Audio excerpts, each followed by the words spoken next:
Okay, so the next step is to put the loco in the block. So we're going to do this class 68. So we drag the loco, drop it in the block. So we know it's there ready to do. We need to make sure it's going in the right direction of travel through the feedbacks. So the arrow's pointing the direction it's going, and make sure that matches what's happening to the loco on the layout. We've highlighted the speed steps from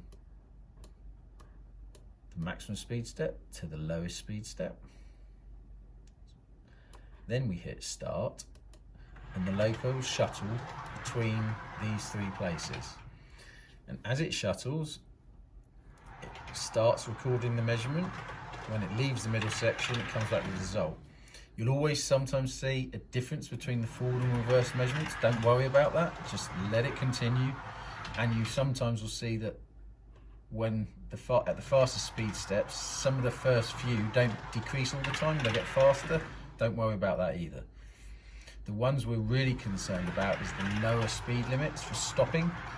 The top speed limit, it's almost irrelevant, but obviously it limits it to the top speed it runs, but don't worry about these two figures in a minute. You'll see the speed curve with this type of decoder will go up and then drop back in a minute.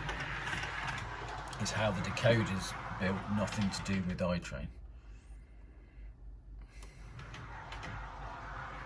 So we just let that continue until it's finished. Once it's finished, we can hit apply, and then we talk about how to make sure every loco stops in the same position in the blocks. So this is how you record the data for speed calibration. On the right here, you'll see it's now the graph is starting to drop in speed through the speed steps. So these first few, which are less than the highest point, this isn't wrong, this is just the way it is. We just let it play out and we'll worry about that later.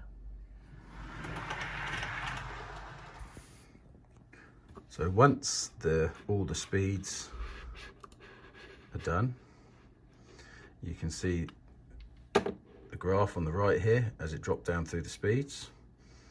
And in here now this is all fully full of all the speeds for each speed step. So if we hit apply, it then sorts out the speed curve just to tidy it up a bit. So now we've got all of those correctly in there. So that is the speed calibration of the loco done. So when you hit apply, it saves it back to the properties of the locomotive. So if you went to properties and you went to the speed window, you can then see the speed curve in there all done.